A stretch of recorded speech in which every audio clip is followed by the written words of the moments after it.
Hello, so this is a revision video for AP Chemistry 9.8, Galvanic and Electrolytic Cells. Electrochemical cells use redox reactions to either produce electricity or use electricity to drive chemical changes.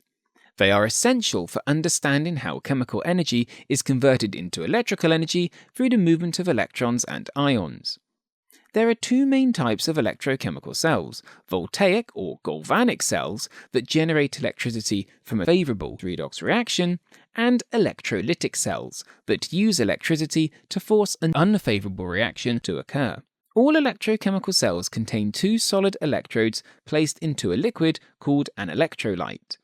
The anode is the electrode where oxidation always happens, and the cathode is the electrode where reduction always happens.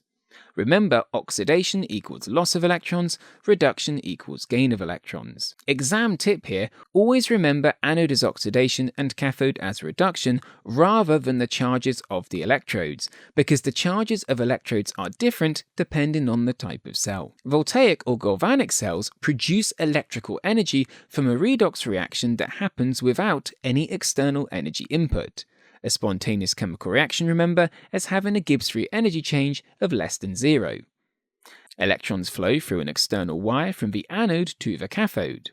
The anode, where oxidation occurs, is negatively charged, and the cathode, where reduction occurs, is positively charged. Now we've looked at the basics, let's look at galvanic and voltaic cells in a little bit more detail. A simple voltaic cell can be constructed using two half cells connected by a salt bridge and an external wire. A simple half cell consists of a metal electrode, a solid metal, and an electrolyte, a solution containing ions of that metal. A redox equilibrium is established between the solid metal and its ions. This sets up a potential difference between the solid metal and the solution. The position of equilibrium, and hence the total charge or potential of the solid metal electrode, depends on how readily the metal loses or gains electrons.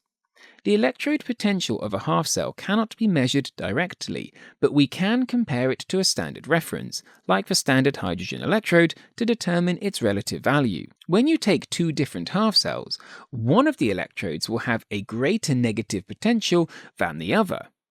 This means if you connect them together with a wire, electrons will flow from the anode, where oxidation is going to be happening, to the cathode, where reduction is going to be happening. A salt bridge is required to allow ions to be exchanged freely between half cells, and it prevents a charge buildup.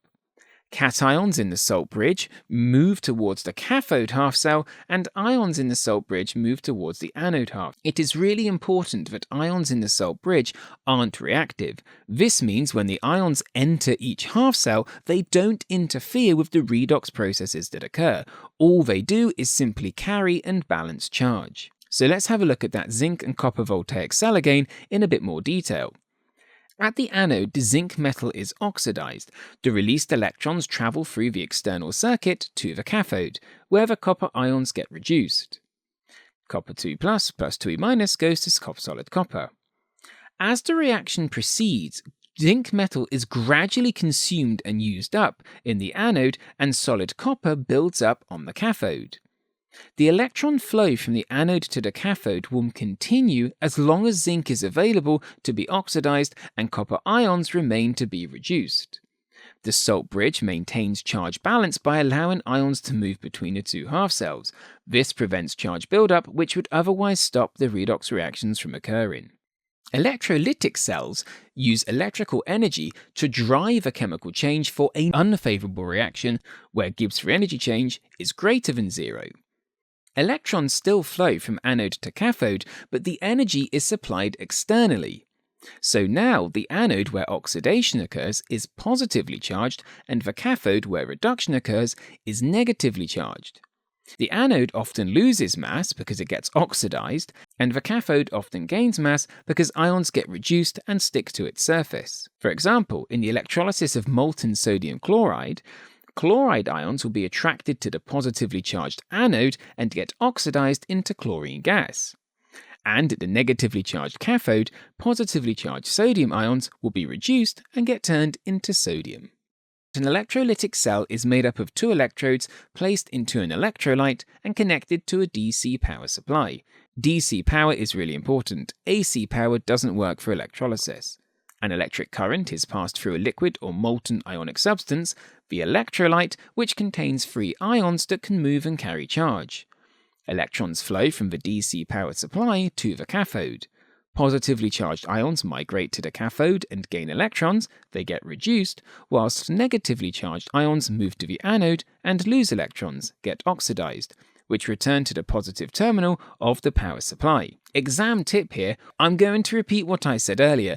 Always remember the cathode is where reduction takes place and the anode is where oxidation takes place. Here in an electrolytic cell, the cathode is the negatively charged electrode and the anode is the positively charged electrode, which is the opposite way round for a Voltaic cell. But still, the cathode is where reduction happens and the anode is where oxidation happens.